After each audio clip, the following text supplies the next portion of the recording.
A continuación, Sociedad Inclusiva.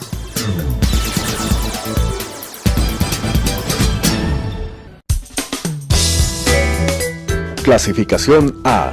Apto para todo público.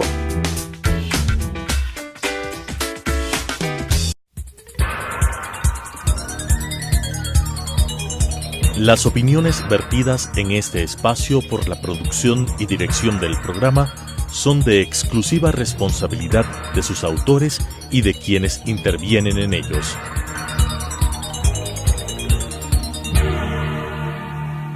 Telesucesos Canal 29 UHF presenta Sociedad Inclusiva, generando entornos accesibles para todas las personas a través de consejos, casos reales y herramientas que nos permitan eliminar las barreras en la sociedad y nos ayuden a desarrollar la salud emocional en nuestra comunidad, con la conducción de Gabriela Villagómez.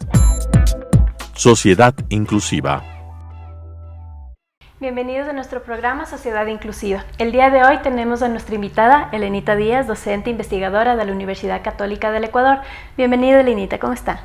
Gracias, Gaby, por la invitación. Un honor para mí estar con ustedes y poder compartir un poquito de lo que estamos haciendo desde la Facultad de Psicología de la Universidad Católica en el tema de autismo, que es el tema en el que, como usted ya sabe, he venido trabajando ya hace algún tiempo.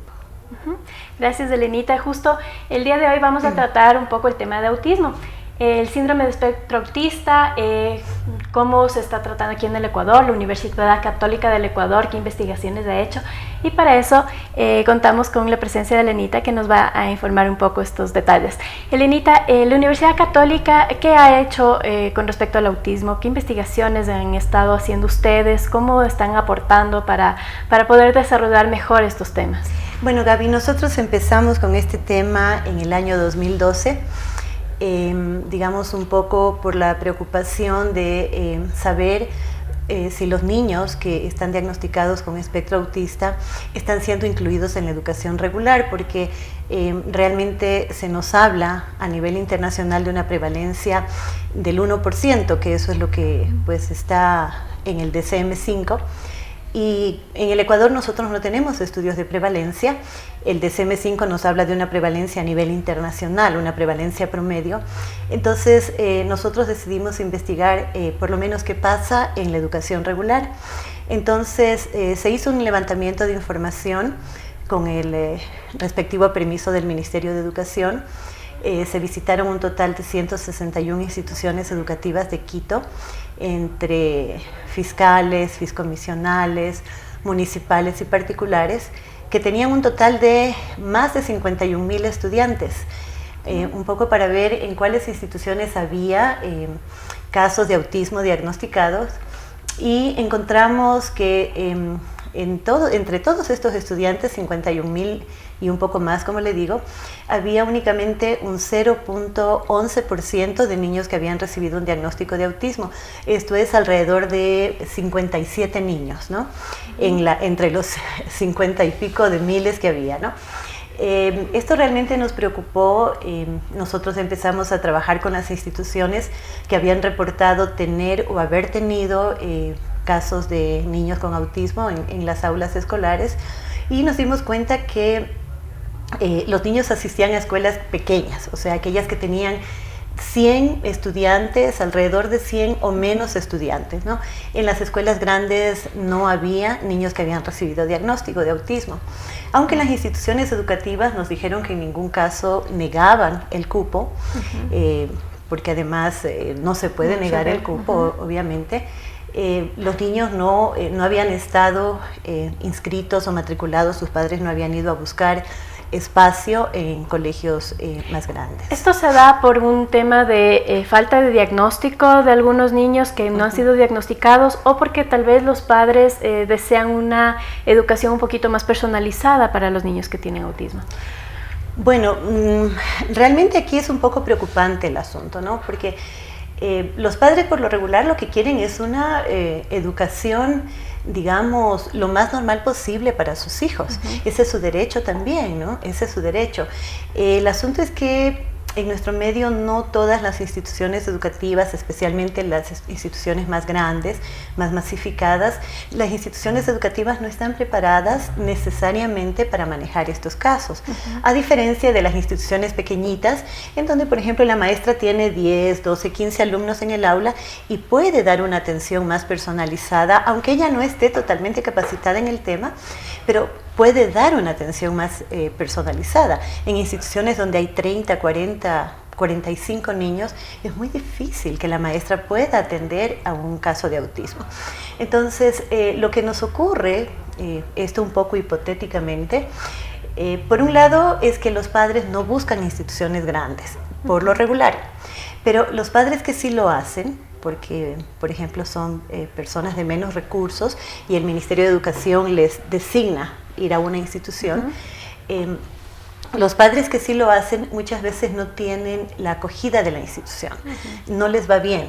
Entonces los retiran, sienten que su hijo no progresa y entonces muchos de los niños se quedan en casa relegados de la educación sin tener acceso a lo que es un derecho. Porque por lo regular, como le digo, Gaby, de los casos que yo he trabajado, que son bastantes, los padres quieren una educación para sus hijos, quieren una inclusión educativa. ¿Y por qué se da este rechazo de parte de las escuelas? O sea, ¿qué síntomas podemos diferenciar referente a los otros niños, de los niños con autismo, que causa un poquito de conflicto a los docentes para poderlos aceptar? Ya, bueno, primero quiero decir que no es que les niegan directamente el cupo, ¿no? O sea, ninguna escuela les dice aquí no puede entrar porque tiene autismo, porque esto es prohibido por la ley, ¿no? Lo que realmente ocurre es que, por ejemplo, les dicen que ya el cupo está lleno, o les dicen también algo que es cierto: no estamos capacitados, nos preocupa no darle una atención adecuada, que esto es de cierto, alguna u otra manera, es decir, y los padres obviamente prefieren, dicen, bueno, si no están capacitados, ¿para qué le llevo, no? Porque no le va a ir bien. Ahora, después de esta primera investigación que yo le cuento, nosotros hicimos una segunda investigación en el año 2013 con los niños con las escuelas que nos habían dicho que tenían o habían tenido niños con autismo, que fueron 33. Pero de estas 33 participaron solamente 21 porque las otras 12 o habían cambiado de dirección o habían desaparecido porque vino en esta época de cierre de escuelitas pequeñas, o en algunos casos el profesor que había trabajado con el niño con autismo ya no trabajaba ahí y tampoco el niño ya no estaba matriculado ahí. Entonces trabajamos con un total de 21 instituciones educativas que albergaban 21 niños con autismo, uno por institución, y trabajamos con los profesores, ¿no? Y con los directivos de las instituciones, un poco para ver qué es lo que pasa, justamente lo que usted me dice, cuáles son las mayores dificultades que los profesores tienen que enfrentar en este sentido. Y bueno, el asunto viene porque, como usted sabe, la conducta del niño con espectro autista es una conducta bastante variable, ¿no? Con bastantes picos que se presentan a causa de los estímulos ambientales, ¿no?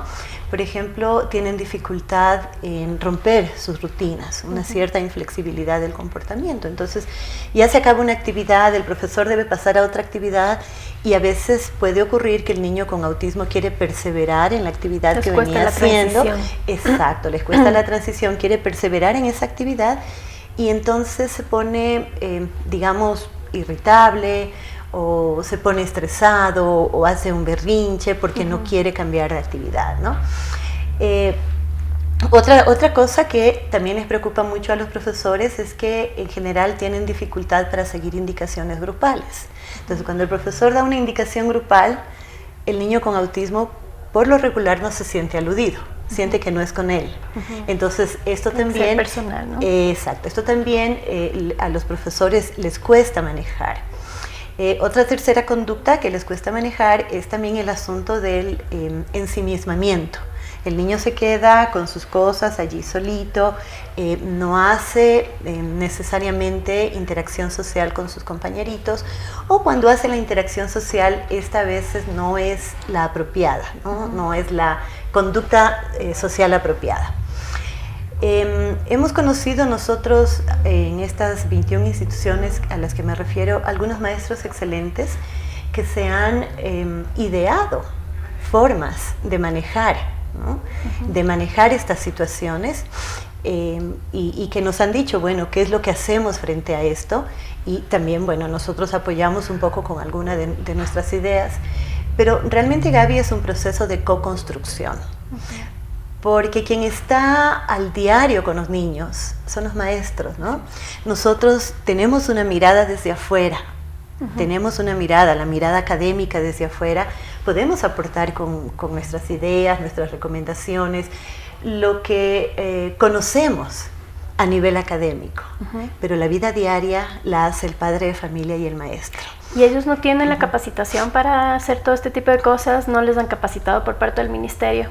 Bueno, entiendo que sí, ¿no? El ministerio ha hecho varias capacitaciones. Al principio, cuando este proceso de inclusión fue ordenado, no había, ¿no? Solamente se ordenó, desde hoy se reciben niños con diferentes necesidades, salió alguna cosita por allí en la página del ministerio rapidito y nada más. Pero no, a partir de entonces se ha venido trabajando, ¿no? Varios organismos se han ocupado de esto. Usted mismo que estuvo en algún tiempo en la CETEDIS, varios organismos se ocuparon de esto, ¿no? De difundir, de socializar, de hacer seminarios, encuentros, talleres, ¿no? Con la participación de padres de familia, de profesores, de la academia que somos nosotros, para un poco hacer una construcción conjunta, ¿no? Porque sí es una situación que debemos contextualizar a nuestro propio país. Podemos tener un montón de investigaciones, lecturas, artículos publicados que nos vienen de otros lados, que nos aportan muchísimo. Pero nosotros somos un contexto propio y necesitamos construir desde aquí las cosas. Y hablando de esa particularidad también de todo el tema del síndrome de espectro autista, tengo entendido también que hay un poco de, no sé, confusión en temas de discapacidad. ¿Es el autismo una discapacidad o no? ¿Se considera discapacidad psicosocial o no? Hay personas dentro de la misma asociación de padres de familia que no la consideran dentro de una discapacidad psicosocial. Entonces, ¿cómo se está procediendo esto? Bueno, a ver, desde la parte que yo trabajo, ¿no? Yo trabajo en el Centro de Psicología Aplicada de la Católica. Doy atención allí a niños con autismo y a las familias que vienen también en busca de orientación, de apoyo. Generalmente las familias vienen con una alta necesidad de evaluación para sus niños, porque a veces ha pasado que han recorrido de un lado a otro lado y no tienen una claridad de qué mismo está pasando. El diagnóstico es difícil hacerlo. Sí, es un diagnóstico un poco complejo. Cuando el autismo viene a nivel severo es más fácil, porque las dificultades son evidentes, pero en el nivel ligero es más difícil, ¿no? Porque uno ve algunos rasgos, algunas cosas, pero no necesariamente están presentes todos, ¿no? Entonces, en el Centro de Psicología hacemos las evaluaciones, hacemos el diagnóstico, hacemos recomendaciones, orientamos a los padres de familia en cómo manejar las dificultades de los niños, también cómo ellos fortalecerse como padres, porque esta es una parte importante, ¿no? El padre se siente muy perturbado, muy sufrido cuando recién recibe un diagnóstico, ¿no? Porque piensa para adelante, para el futuro, piensa en sus propias capacidades. Luego, obviamente, como todo proceso de duelo, esto se va calmando y el padre acepta y está listo y empieza a prepararse, ¿no? Ahora, este asunto de las evaluaciones, de los diagnósticos que nosotros hacemos, muchos padres de familia llevan al Ministerio de Salud para poder tramitar el asunto del carnet de discapacidad, ¿no? Juntamente con las otras cosas que el Ministerio de Salud pide, que es el chequeo neurológico, y bueno, hay otra serie de requisitos, uno de los cuales es la evaluación del psicólogo, ¿no? Entonces, muchos padres completan todos sus requisitos para llevar al Ministerio de Salud y poder tramitar el carnet de discapacidades. Ahora ya les dan carnet de discapacidad psicosocial, porque los niños que fueron diagnosticados antes se les daba carnet de discapacidad intelectual, ¿sí? Lo cual no es justo, porque son cosas totalmente diferentes. Un niño con autismo no necesariamente tiene una discapacidad intelectual. Hay casos en los que sí, cuando el autismo es más severo, a veces viene en comorbilidad con una discapacidad intelectual. Pero esto es algo que no necesariamente ocurre, ¿no? Entonces ahora ya se les está dando carnet de discapacidad psicosocial.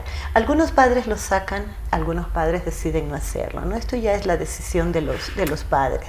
¿Esta decisión se ve más reflejada porque no están de acuerdo que es una discapacidad o porque tal vez se sienten como que no tiene eso, se sienten avergonzados? Usted que ha trabajado más con familias, ¿cuál es la sensación de ellos en un momento bueno, yo este asunto de que se sientan avergonzados lo he visto muy poco, casi es nulo, ¿no?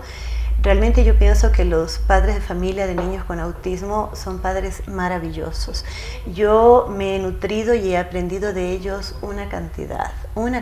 Yo creo que hemos hecho, con los padres con los que yo he trabajado, hemos hecho un proceso de coaprendizaje, ¿no? Nos hemos nutrido y hemos aprendido mutuamente. Son realmente padres maravillosos. Son padres que siempre están buscando autoprepararse. Ahora con toda la facilidad que hay de la tecnología, leer todos los artículos que salen, ver todas las posibilidades de las cosas que ellos pueden hacer dentro de casa en función de las necesidades específicas que observan en sus hijos. Realmente yo he visto una entrega increíble en los padres de niños con espectro autista. Entonces yo creo que factor vergüenza no existe, ¿no? Realmente tengo padres, por ejemplo, que ellos dicen, yo voy con mi hijo al parque y a las personas que están alrededor enseguida les digo, mi hijo tiene autismo, les cuento por si acaso vaya a hacer algún movimiento inapropiado, ¿no? Y estos padres cuentan que ellos hacen este tipo de cosas y que los demás padres son receptivos, comprenden rápido la problemática, ¿no? Y más vale apoyan. Entonces, yo pienso que más vale viene por el concepto de discapacidad. Muchos padres, este concepto de discapacidad tal vez podría resultarles un poco como amenazante en el sentido de mi hijo no va a evolucionar, todas las capacidades, no va a evolucionar con la normalidad esperada. Entonces tal vez muchos padres por allí se contienen un poquito, ¿no? Otros padres más vale piensan que bueno, sacando un carnet de discapacidad, el niño puede tener, y como familia también ellos pueden tener algunos ventajas, algunos beneficios, por ejemplo a nivel de educación, a nivel de salud, que son cosas básicas e importantes. Entonces esto ya queda un poco a la decisión de los padres, ¿no? Nosotros como Centro de Psicología lo que hacemos es el proceso de evaluación, el proceso de diagnóstico, el proceso de recomendación, de orientación, incluso en estos temas a los padres, pero ya la decisión queda en manos de ellos. Frente a este asunto, ¿no? Frente a los demás asuntos de terapia, de apoyo, son unos padres increíbles. Realmente me he sentido tan enriquecida, ¿no? de poder trabajar con gente que yo veo que tiene una entrega absoluta hacia sus hijos y hacia sus familias, muy comprometidos. Ahora, Elenita, en el momento que ustedes iniciaron estas investigaciones desde la universidad, tengo entendido que se toparon con muchos casos de diagnósticos, o sea, mal hechos, por decirlo de alguna manera, porque los niños tenían conductas autistas, pero realmente no tenían autismo. ¿Cómo manejaron eso? ¿Pudieron hacer algún tipo de diferenciación entre los casos, una reevaluación, un rediagnóstico para poder diferenciar cuándo sí el niño tiene autismo y cuándo es una conducta autista? Sí, realmente hemos recibido nosotros niños no solamente de Quito, ¿no? Hemos tenido niños de provincias, vienen de Santo Domingo de los Colorados, han venido de provincia del Oro, provincia de Los Ríos, provincia del Carchi. Han venido de todos lados, ¿no? En busca un poco de Chimborazo también, en busca un poco de ayuda y de claridad frente a lo que les está pasando a los niños. Decir que han venido con un mal diagnóstico, no realmente, no. Han venido con un diagnóstico incompleto o con un diagnóstico con preguntas, ¿no? Por ejemplo, en algún caso, la persona que le hizo el diagnóstico decía los comportamientos sugieren algunas conductas de trastorno del espectro autista, pero no se confirma. Que son diagnósticos que requieren una confirmación tal vez de una persona con un poco más, un especialista, ¿no? Con más experticia en el tema. Diagnósticos equivocados no he tenido en sí mismo, sino este tipo de diagnósticos dudosos. Sin embargo, estaba justamente leyendo un poquito el trabajo que la doctora Catalina López hace en la Universidad Simón Bolívar. Es un trabajo también muy bueno con Catalina. Muchas veces trabajamos en conjunto, hablamos sobre estos temas, ¿no? Que es algo que tenemos en común, una pasión que tenemos en común ella y yo.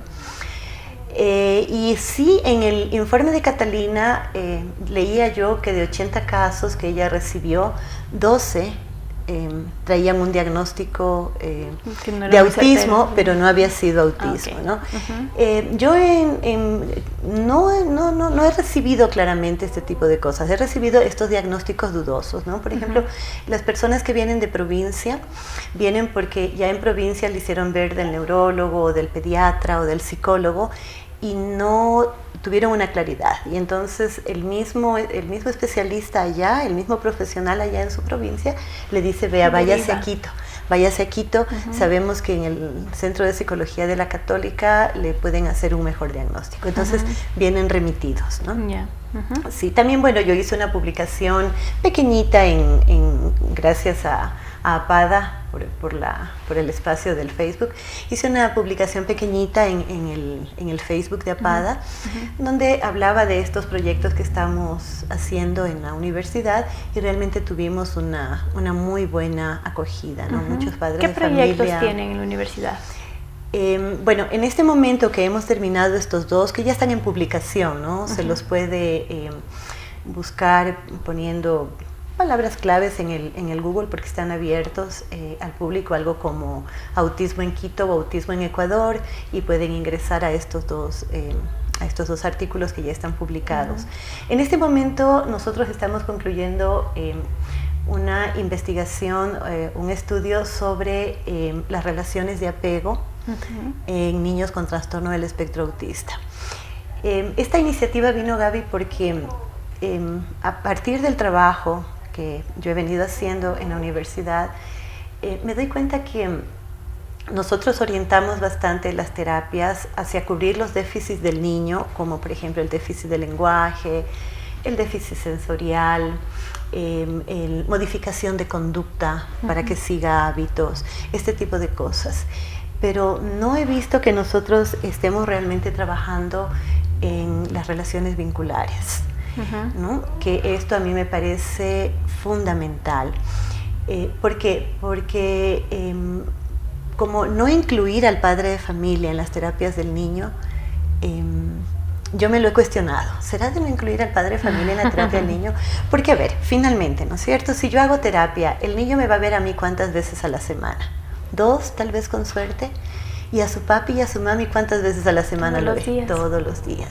Entonces, pienso que es súper importante que los padres de familia, o por lo menos la figura cuidadora más cercana del niño, que en nuestro medio por lo regular es la madre, pueda estar incluida en este proceso terapéutico, para que lo que vayamos haciendo es como fortalecer este vínculo.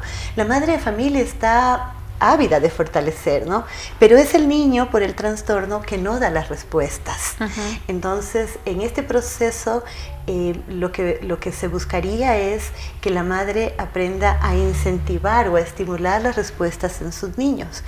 Porque al tener el niño un desarrollo social, en este caso con su madre, su desarrollo social afuera ya del ámbito familiar puede también fortalecerse y empezar a mejorar.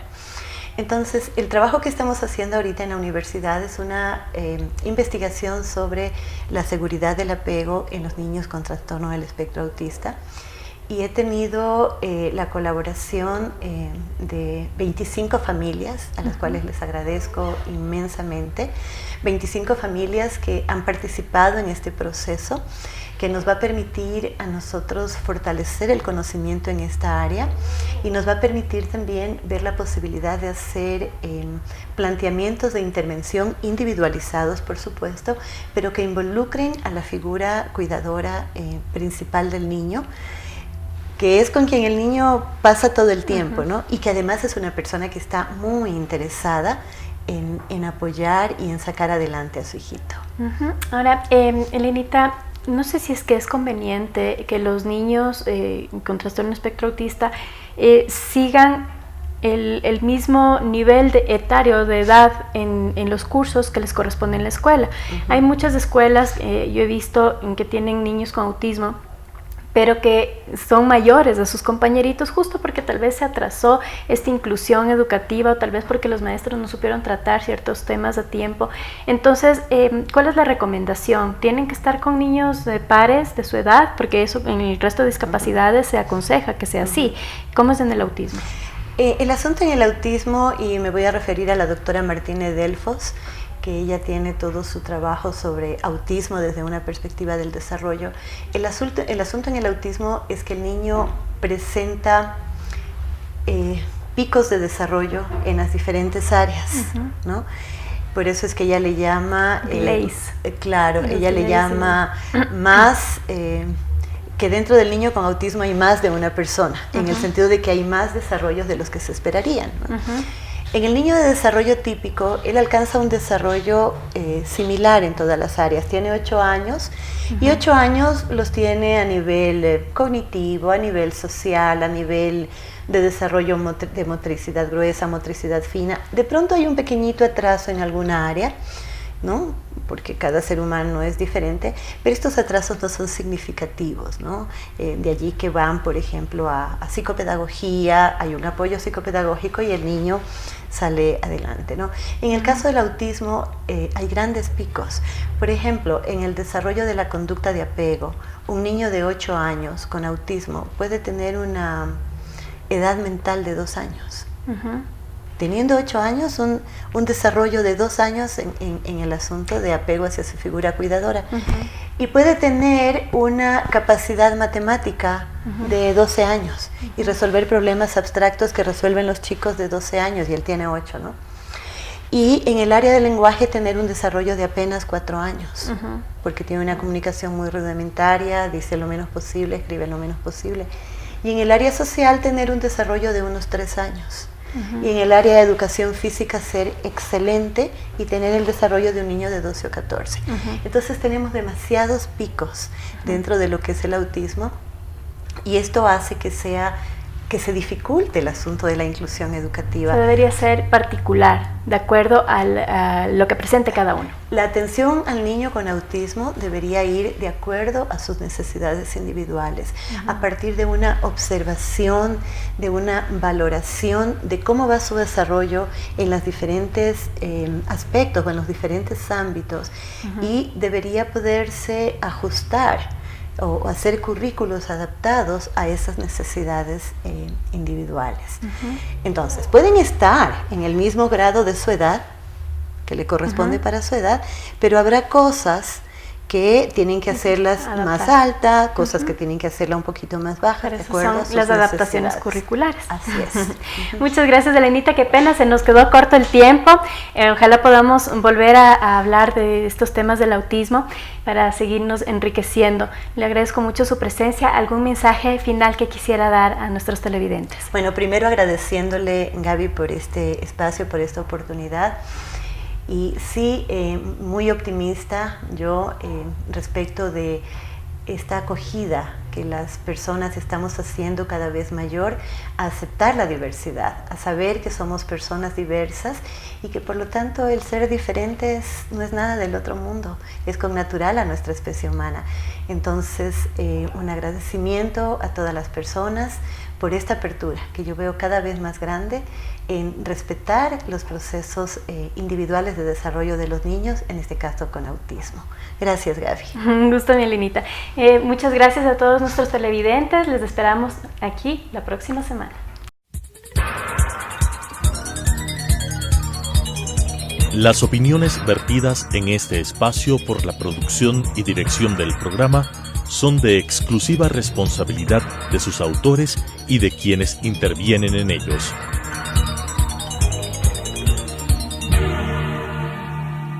Telesucesos Canal 29 UHF presentó Sociedad Inclusiva, generando entornos accesibles para todas las personas a través de consejos, casos reales y herramientas que nos permitan eliminar las barreras en la sociedad y nos ayuden a desarrollar la salud emocional en nuestra comunidad, con la conducción de Gabriela Villagómez.